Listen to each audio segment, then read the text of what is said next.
Je m'appelle Alice, j'ai presque 18 ans et j'habite ici, en Vallée d'Aoste. On pourrait dire que pour un ado, c'est une région un peu petite, mais en réalité, pour moi, c'est très beau.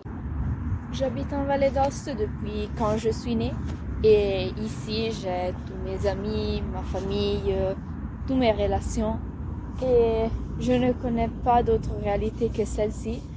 Mais je pense que je n'aimerais pas trop vivre dans une ville grande comme par exemple Milan ou bien Turin parce que j'aime le fait que la vallée d'Aoste est très petite et on se connaît tous.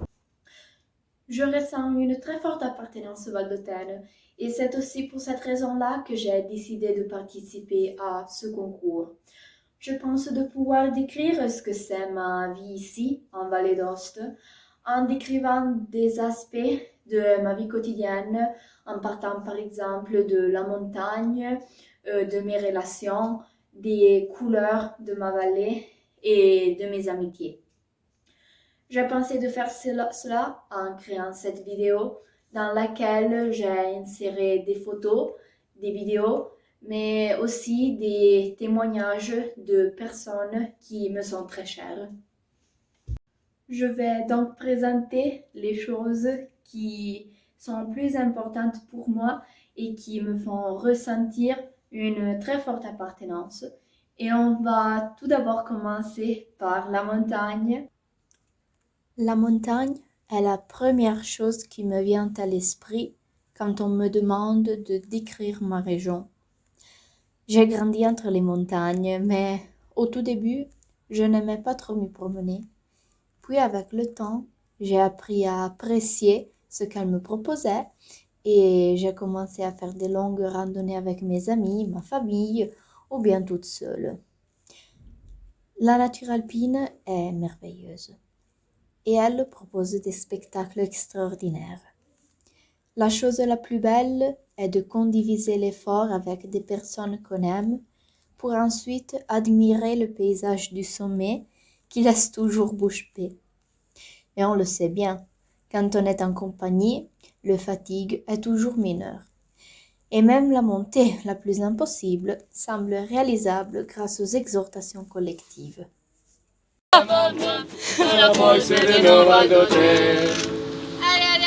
Bravi!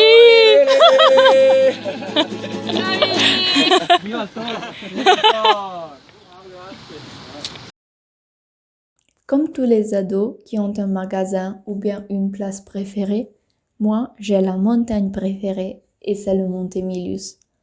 De cette montagne, qui rejoint les 3559 mètres, on peut voir une grande partie de la vallée centrale en bas et il est très étrange de voir comment les édifices qui nous semblent si grands quand on est là-bas sont en réalité si petits vus de là-haut.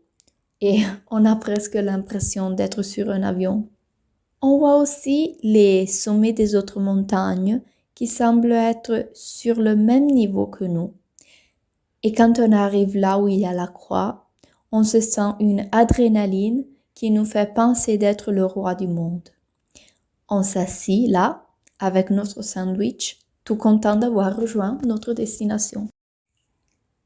Les excursions en famille sont un moment où on peut passer du temps ensemble et nous relaxer.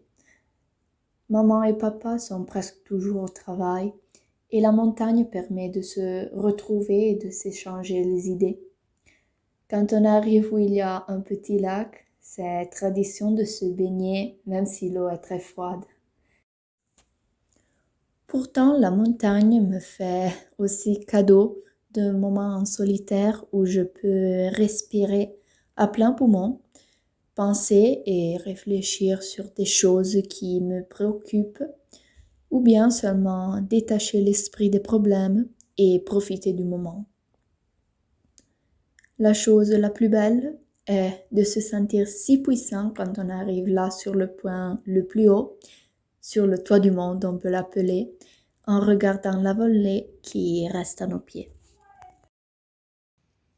J'ai aussi demandé à un prêtre, mon ami, qui aime beaucoup la montagne, de me raconter un peu ce que c'est le rapport qu'il a avec la montagne.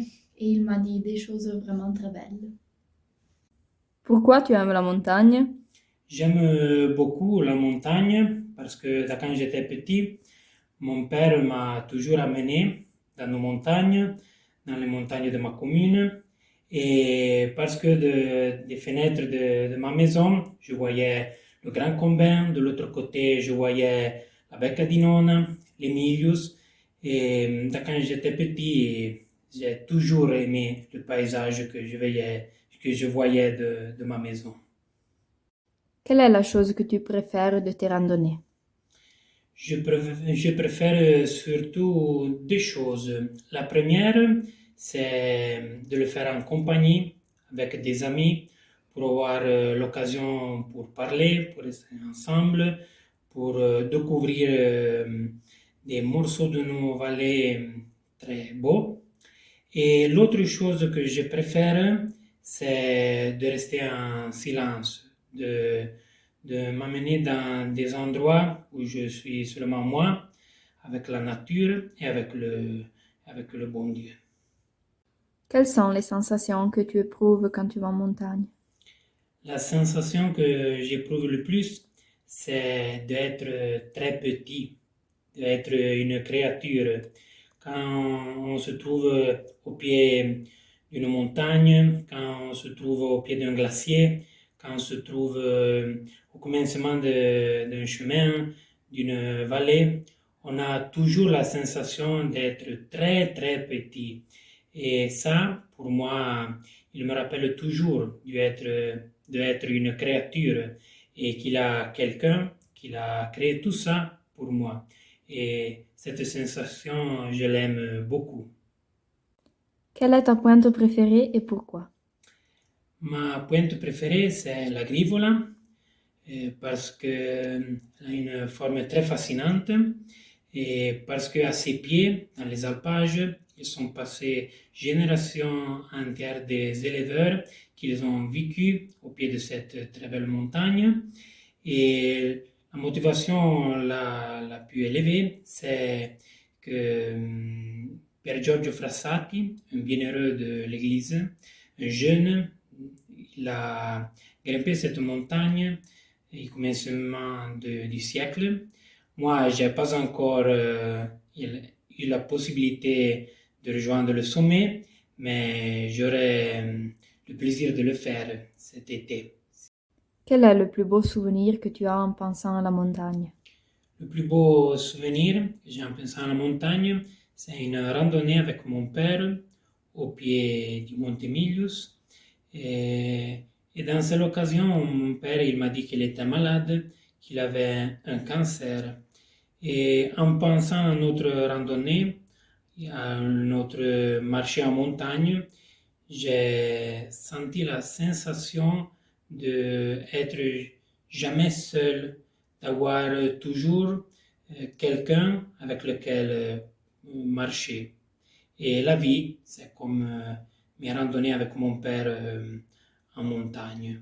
On n'est jamais seul. Ma saison préférée, c'est l'automne. La nature commence à se peindre de jaune et d'orange, mais quelques arbres restent encore verts, et cela me semble presque une peinture impressionniste. En ce moment-là de l'année, le soleil paraît encore n'étant plus si chaud qu'en été, mais il répand quand même une légère chaleur paisible qui permet de ne pas encore mettre le manteau invernal. En automne, je profite pour faire les dernières randonnées avant l'arrivée de la neige et je prends beaucoup de photos des couleurs. En continuant à parler des couleurs, au mois de mars et d'octobre, la galerie de mon portable se remplit de photos des aubes et des couchers, parce qu'en Valle d'Aoste, on ne voit pas le soleil qui ressort ou qui s'en va, on le voit seulement paraître des montagnes. J'aime ces moments-là parce qu'ils me donnent un moment de calme après une journée frénétique ou avant d'en commencer une. Même si d'habitude les longues randonnées je les fais en été ou en automne, Quand elle me manque, en hiver, j'essaye d'organiser avec mes amis pour faire ces petites folies, on pourrait les appeler. C'est un défi qu'on se fait et qu'on fait avec la météo, parce qu'en montagne en général, le temps peut changer très vite et en hiver, cela arrive encore plus fréquemment. On s'habille comme si on partait pour le pôle Nord et pendant la montée, on ressent la chaleur car on bouge, mais au sommet, c'est difficile d'y rester beaucoup parce qu'à 3000 mètres, les températures sont basses et au sommet, il y a toujours beaucoup de vent. C'est pour cette raison-là qu'en été, on mange quand on termine la montée, tandis qu'en hiver, d'habitude, on redescend un peu et puis on s'arrête. Une autre activité un peu plus usuelle en hiver, c'est le ski. Je pratique aussi bien le ski de fond et le ski de descente, mais malheureusement, à cause de la Covid, les pistes pour la descente étaient fermées ces 2 années. Pourtant, j'ai eu la possibilité de pratiquer un peu plus le ski de fond. C'est très beau quand on s'organise pour aller en groupe et donc on peut skier tous ensemble, mais aussi avoir la compagnie même pendant le voyage. Et grâce au ski, on peut aussi admirer nos vallées où on n'irait pas d'habitude et on a vraiment de très beaux paysages. J'ai commencé à chanter dans le chœur des Notes Fleuries du Grand Paradis en 2017 et donc cette année, c'est 5 ans que j'y suis. J'ai commencé dans les Jeunes Notes, un groupe seulement féminin qui naît comme suite du chœur de l'école moyenne. Donc j'ai grandi ici pendant mes années de l'adolescence et avant la Covid, on a fait beaucoup d'expériences qui concernent bien sûr les concerts, mais aussi des sorties même à l'étranger. Et on a participé tous les années au Floralie en ayant des bons résultats, mais la chose la plus belle en réalité est qu'on ne se sent jamais seul et après le concert, on est toujours prêt à fêter et passer du temps ensemble. En 2019, on a fêté 20 ans de l'existence du chœur et outre beaucoup de concerts et fêtes, on est allé à Prague où il y avait un atelier pour les chorales et avec cette sorte d'excuse, on a pu faire une sortie, j'oserais dire la plus belle qu'on ait jamais fait avec le chœur. J'ai demandé aussi à une personne qui chante en chœur avec moi de me raconter un peu son expérience dans le chœur parce que lui, il chante depuis plus de 20 ans. Et il s'appelle Mathieu et maintenant, il va nous raconter un peu ce qu'a été son expérience. Depuis quand tu chantes en chœur et pourquoi tu as commencé? J'ai commencé quand j'étais très petit parce que mon frère chantait déjà et mon frère est un peu plus grand que moi et il est 5 ans plus grand et j'ai commencé que j'avais je pense 5 ans et je chante dans un chœur il y a 22 ans parce que j'en ai 27 et alors comme ça un peu pour la famille et un peu pour faire de la socialisation. Tu as des souvenirs de ton premier concert? Oui, j'ai des souvenirs. Je me rappelle que j'étais tout petit et il y avait beaucoup d'émotions parce que c'était la première fois que j'allais sur une scène et j'avais beaucoup de peur.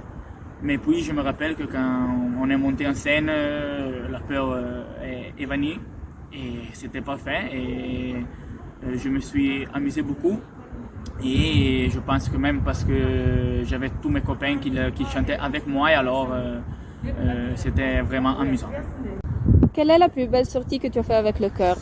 La plus belle sortie que j'ai fait avec le chœur, c'est à Prague. On est allé en 2019, ce n'est pas très longtemps, c'est la dernière sortie avant le Covid. Et c'est en effet la meilleure et la plus belle que je me rappelle. Parce qu'on était vraiment très liés entre nous. On a chanté, mais on a même fait beaucoup de fêtes. on a visité la ville et c'est vraiment un souvenir que je garde dans mon cœur et j'espère de revivre ces moments avec mon cœur, avec mes amis parce que c'est vraiment quelque chose de très sympa. Les notes ont participé à plusieurs Florali. Quelles sont les sensations quand on monte sur scène? Quand on monte sur scène, il y a vraiment un mélange de sensations. Il y a de l'émotion, il y a de la peur, il y a de l'attente. On ne sait pas vraiment qu'est-ce que peut sortir, non? On étudie, mais puis quand on est là sur scène, c'est voilà qui commence. Et quand il y a la première note, tout s'évanouit et c'est vraiment des sensations positives qui arrivent parce que c'est la musique, c'est vraiment une sensation incroyable. Et alors on ne pense plus à la peur ou à l'attente, mais c'est vraiment seulement la musique et la chanson. Et voilà. Tu penses que chanter en chœur est un aspect important pour ce qui concerne les traditions valdôtaines? Je pense que oui, je pense que chanter c'est vraiment un moyen pour développer les traditions, pour les exploiter. Parce que si on chante et on va étudier des chansons du chansonnier valdôtain ou même de la tradition valdôtaine, on va apprendre des nouvelles chansons où on va à récupérer certaines chansons qui font vraiment partie de la tradition. Alors, même les personnes qui ne connaissent pas les traditions valdôtaines vont en connaître quelque chose de nouveau. Et c'est selon moi le moyen pour développer les traditions valdôtaines. Une de mes activités préférées est de passer beaucoup de temps avec mes amis et de faire la fête. D'habitude, on se voit le soir dans les tavernes ou bien on va manger une pizza tous ensemble. Et le fait de passer du temps avec les amis permet d'oublier pour un moment toutes les préoccupations qu'on a. Et puis, on peut le dire car tous l'ont fait quelquefois, on fait aussi des choses un peu folles qu'on ne ferait pas d'habitude si on était seul. Avec les amis, on s'amuse beaucoup, mais on passe aussi des moments importants comme les anniversaires ou bien l'arrivée du nouvel an. Dans mon groupe, il y a un garçon qui joue de la guitare et c'est très beau de s'asseoir autour de la table le soir après avoir fait la fête avec une bière ou bien un bon verre de vin et de chanter tous ensemble, même en harmonisant les chansons. Donc j'ai raconté ce que c'est ma vie ici en Vallée d'Aoste, mais moi j'ai seulement 17 ans, presque 18, et je pense que c'est beau aussi d'entendre un témoignage d'une personne qui a passé sa vie entière en Vallée d'Aoste. Et je parle de mon grand-père, Maurizio, qui m'a fait cadeau de faire une petite interview pour me raconter comment a été sa vie en Vallée d'Aoste. C'était comment de vivre en Vallée d'Aoste quand on était jeune? C'était une vie moins trépidante, je dirais calme. Très peu de télévision, une seule chaîne, Internet n'existait pas, mais avec des relations sociales plus intenses. Qu'est-ce qui a changé aujourd'hui par rapport à quand tu étais jeune? Surtout, les conditions économiques ont changé. À mon époque, il y avait l'essentiel. Aujourd'hui, il y a souvent le superflu. À l'époque, il y avait des droits, mais aussi des devoirs. Aujourd'hui, il y a souvent que des droits. La famille était le point de rencontre et la référence de la société. Malheureusement, aujourd'hui, c'est ce qui manque et c'est un problème pour toute la société valdôtaine. Quels sont les plus beaux souvenirs que tu as de ta vie en Vallée d'Aoste? sont si nombreux, sont ceux de vivre dans une réalité à taille humaine, de connaître tous mes voisins et d'être toujours en contact avec la nature. Et pour terminer, tu penses que les jeunes d'aujourd'hui ressentent l'appartenance au Val d'Autène? Je pense que oui, ou du moins c'est mon espoir. Pour moi, être valdôtain signifie rendre hommage à la Val d'Aoste en faisant du sport. Je me ressens valdôtaine puisque j'aime la vie de montagne avec son histoire et ses traditions. Pour moi, être valdôtain signifie d'apprécier les choses plus simples comme un bon verre de vin avec les amis, mais c'est aussi un beau sentiment d'appartenance. Pour moi, être valdôtain, c'est d'éprouver ce sens de liberté qu'en regardant de la fenêtre de ma maison, les bois et les sommets enneigés de nos montagnes. J'aime la vallée d'Aoste pour la nature, les animaux et les traditions particulières. Moi, j'aime être valdôtain parce que j'adore mes montagnes et je pense qu'avoir la possibilité d'étudier deux langues est une très bonne chose. Pour moi, être valdôtaine veut dire aimer la culture, le territoire et la tradition de cette région. J'aime la vallée d'Aoste parce que c'est un endroit de passage. C'est une vallée entre les montagnes, mais c'est une vallée entre des nations, entre des cultures différentes. Et ça, c'est un trésor très important pour ma vie.